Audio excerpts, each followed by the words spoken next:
So here I am again with another diagram related to, I guess you say, accomplishing goals.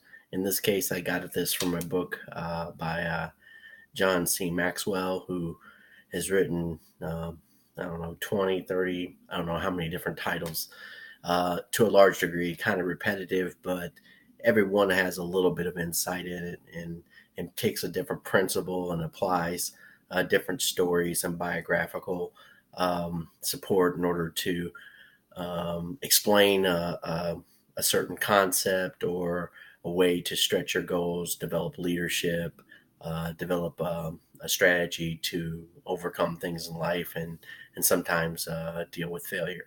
So today, the one I'm going to talk about is tied to capacity. He wrote a book on that, different capacities people have. And there was a interesting thing he had in there where he had three different words. He was tying it to what people usually try to seek in their life. So we'll go through them real quick. Most people, we all know we have requirements in life, the have tos. So we have to go to work, we have to get up, we have to determine where we're going to make efforts on a daily basis to satisfy what I would call rather mundane things, or repetitive things. The second thing is what we do well, where we get returns at. So this might be something like a new project where we're developing an entire new strategy, or developing and designing something, or something that we're whatever our capacities are. We have something we do well at. We typically like doing it, but we do it well, and people know that we do it well, so they assign it to us in many cases. So that's kind of where these two are on the same level, because in many cases they toggle back and forth based upon where you're at in life. The third thing is love to. This is where we get our rewards at. So a lot of people live for the weekend, and they may love to run marathons, even though they might not be the fastest or the finisher or highest achiever, but they love doing it. And then you have love of family, and you have love of different tasks that provide rewards to you that are much beyond where you would be in a typical life, in terms of stream of, I don't know. Anyway, it could be art, it could be music, it could be something that you get a lot of reward out of. You love doing it, but it's not something that you have to do. And typically we forego what we love for what we have to do, and we do well certain things, and that might keep us from what we love. But what you're trying to do is get to, technically, they say, balance these three, and I think that what leads to a fourth R, instead of reward. I call it realignment.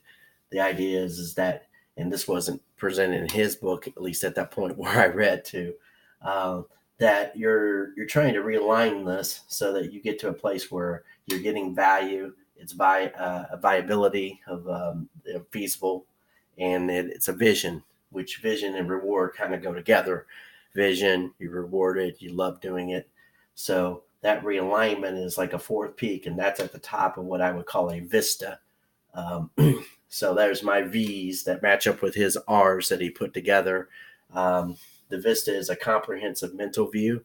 So it's even broader than a vision, which a vision can be kind of a kind of concept of going in a certain direction, but a comprehensive mental view, a vista, it gives you, you're trying to tie all these things together. And realignment is difficult. I think many people like to try to get to a realignment point in their life. I still am myself. And by realignment, I mean, I'm tired of doing this, the have tos. And by have tos, it's not the chores, it's not the waking up or going to a job or a position. It's loving what you do and how you do it and why you do it, and seeing that there's an end result to it. Um, and I see so many people that I can't imagine how they've spent 40 years in a job. And I've been in places where there have been people with 40 years of experience. And I can't imagine spending 40 years showing up for an 8 to 5 job and But then again, I didn't know all their stories as far as what they love.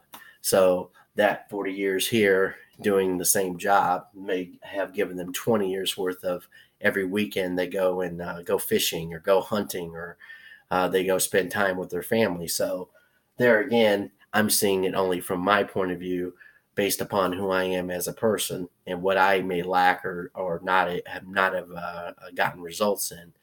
But I see that in my case, or in my scenario, that a lot of what I'm going to ever achieve in life is going to be tied to trying to get to a realignment point where I'm, um, yeah, see a lot of return. I don't mind doing it because I love it. And so those three intertwine together, and that's called realignment. And that's where I think if you do that right, you reach a different vista in your life that you're able to see out and go much further in terms of what you want to do. And so that's my broad take of this idea and concept that started from a reading. I drew up a little diagram. He didn't have a diagram, he just had a list.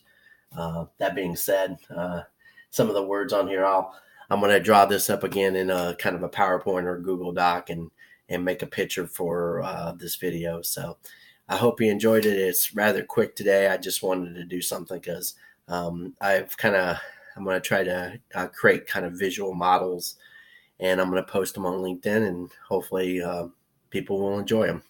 Thanks again.